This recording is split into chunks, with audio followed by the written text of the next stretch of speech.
साथियों, जो यहूदी नस्ल के लोग हैं वो लोग हमारे अंदर झगड़ा पैदा करने वाले हैं और करते आए हैं।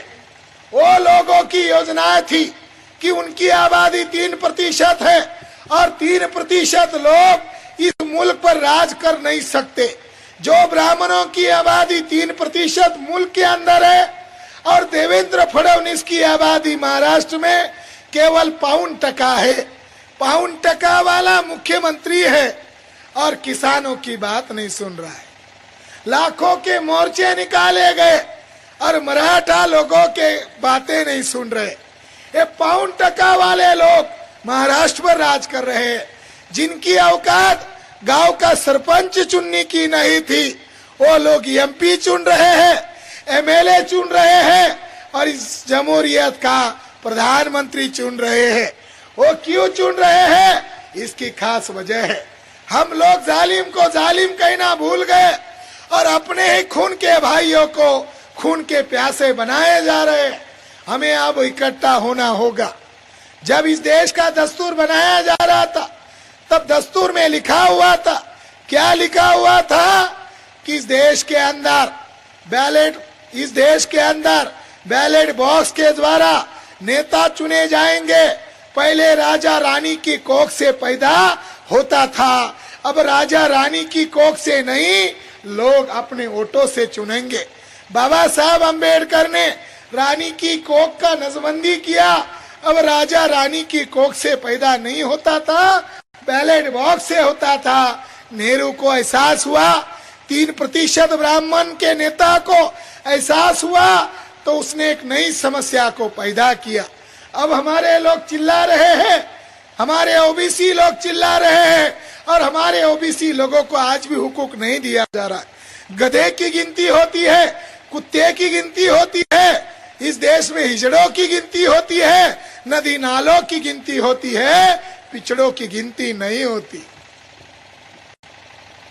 हमारे लोगों को बेवकूफ, पिछड़े वर्ग के लोगों को बेवकूफ बनाया जाता है, उनको जीरो मिलता है। जमहूरियत में उनको जीरो मिल रहा है, वो जग ना जाए इसके लिए मुसलमानों को दुश्मन दिखाया जाता है। मुसलमान निशाना नहीं है।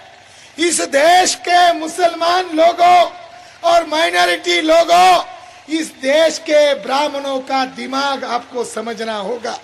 उसके पास वोट नहीं है, उसको वोट चाहिए।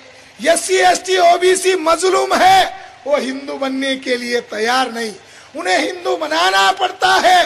तो हिंदू कब बनता है? जब फसाद होता है।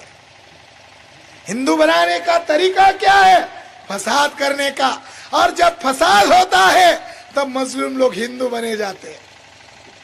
पंडित नेहरू ने देखा फसाद की जड़ को पैदा करना होगा, तब पंडित जवाहरलाल नेहरू ने फैजाबाद जिले का जो कलेक्टर था, उसका नाम के नैयर था, उसको बुलाया और उसको गुप्त प्लान बताया और 23 दिसंबर 1949 के रात के 1 बजे पंडित जवाहरलाल नेहरू ने, जिसको हमारे मुस्लिम लोग सेकुलर मिजाज का कहते हैं, आपको शायद भ्रम है और भ्रम को दूर करना चाहिए। ये सबसे बड़ा शैतान आदमी था, ये सबसे बड़ा कम्युनल आदमी था। इसने 23 दिसंबर 1949 के रात को 1 बजे राम की मूर्ति बाबरी मस्जिद के अंदर बिठवाई।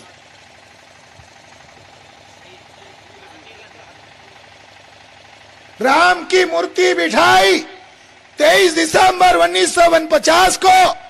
उसको पता था कि देश में संविधान लागू होने वाला है जल्द, इसके पहले समस्या को निर्माण करो।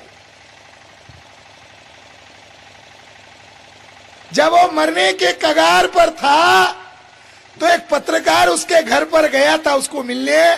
उसने बड़ी बायोग्राफी में ये बात लिखी हुई है, अपने चरित्र में लिखी है कि नेहरू जी के घर से धुआं बाहर निकल रहा था। मुझे लगा आग लग गई।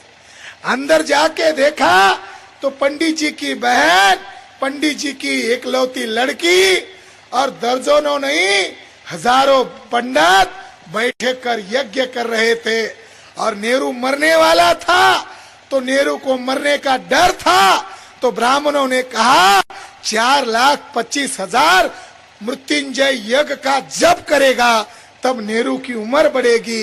नेहरू जप करने के लिए बैठा था। ये सेकुलर नहीं था, ये कम्युनल था। पंडित नेहरू ने 3% ब्राह्मणों को 60% टिकटें दी और 47% ब्राह्मणों को चुनवा कर लाया और 3% ब्राह्मणों ने पार्लियामेंट पर कब्जा किया, मीडिया पर कब्जा किया, न्यायपालिका पर कब्जा किया। आज की तारीख में 28 जजेस है सुप्रीम कोर्ट के, 28 के 28 एक भी मराठा नहीं, एक भी माली नहीं, एक भी ओबीसी नहीं, एक भी नाई नहीं, एक भी शेड्यूल कास्ट नहीं। एक कर्नल नाम का केवल हाई कोर्ट का जज था और उसने 7 भ्रष्टाचारी ब्राह्मण जजेस को कहा तुम्हें मैं अभी जेल में सड़ाऊंगा, दिखाता